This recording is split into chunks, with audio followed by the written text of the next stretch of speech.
Shawn Lane was a phenomenally talented guitar player who never quite broke out beyond guitar enthusiasts and critics, but will remain influential to players for many years to come. Originally hailed as a child prodigy, Lane joined Black Oak, Arkansas as a teenager and could have been part of the guitar shredder movement of the late 80s and 90s, but his restless musical inclinations led him down a different path. Lane began his musical education on piano and cello at age 4, but had switched to guitar by 8. At 10, he was holding band rehearsals at the house he shared with his grandmother, and since the other band members left their instruments at his house, he was free to try them out, and added bass and drums to his keyboard and guitar abilities. By 15, Lane was becoming known in Memphis circles as a guitarist, which led to an audition with Black Oak, Arkansas in 1978, who he toured with for the next 4 years. Black Oak, Arkansas was still popular enough to play at Bill Clinton's inaugural as governor of Arkansas, but the band's heyday was well behind them. After disbanding briefly, BOA was reformed, with a couple of Shawn's high school friends joining the band and bringing a heavy fusion edge to this southern boogie band. Then, burnout from touring, Lane basically dropped out of sight in 1982. For a couple of years, practiced piano, studied music theory and composition, and did a lot of reading and watching movies. He claims he barely played guitar at all during that period. The mid-80s saw Shawn returning to guitar, first playing in some bands around the South, and then appearing on an album produced by Mike Varney on the Shrapnel label with a tune called Stratosphere 2 on the US Metal compilation, his first available recording. And shortly afterwards, he formed a band called the Willies, who were the house band at the Peabody Hotel in Memphis.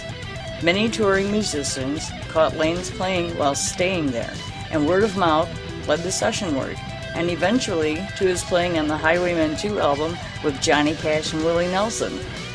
That high-profile work, and a demo cassette passed to Jim Ed Norman at Warner Brothers, led to Lane being signed to Warner Brothers in 1990. Lane spent the next 2 years at home creating the Powers of 10 album, on which he played every instrument.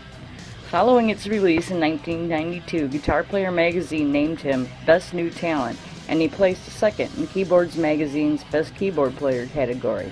A touring band was assembled to promote the album, and a live recording was made, though it wasn't released until 2001, Powers of 10 Live. His next project was DDT, a band that also featured Cody and Luther Dickinson, later of the North Mississippi All-Stars. The DDT material was supposed to be for Lane's second album for Warner Brothers, but the recording never materialized. Also, at this time, Lane did production work for other artists, did a couple of instructional videos, and developed curricula and taught at several European conservatories.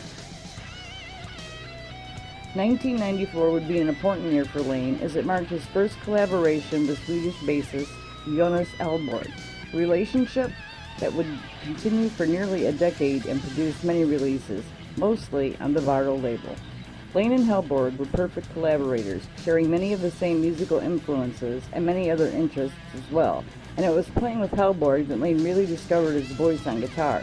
They toured with drummer Jeff Seif over the next several years, developing such a rapport that they were able to play completely improvised sets every night. Documented on albums like Temporal Analogues of Paradise and Time is the Enemy.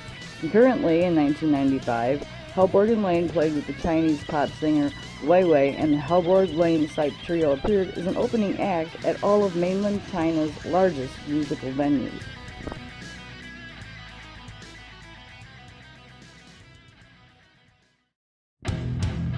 Lane and Hellborg parted ways with Seif in '97, allowing Lane to work on the tracks that would become Tritone Fascination, his second solo album in 1999. Also at this time, he and Hellborg began incorporating more Near Eastern and Eastern influences into their playing and improvising, Zen House. In 1999, Lane and Hellborg began working with V.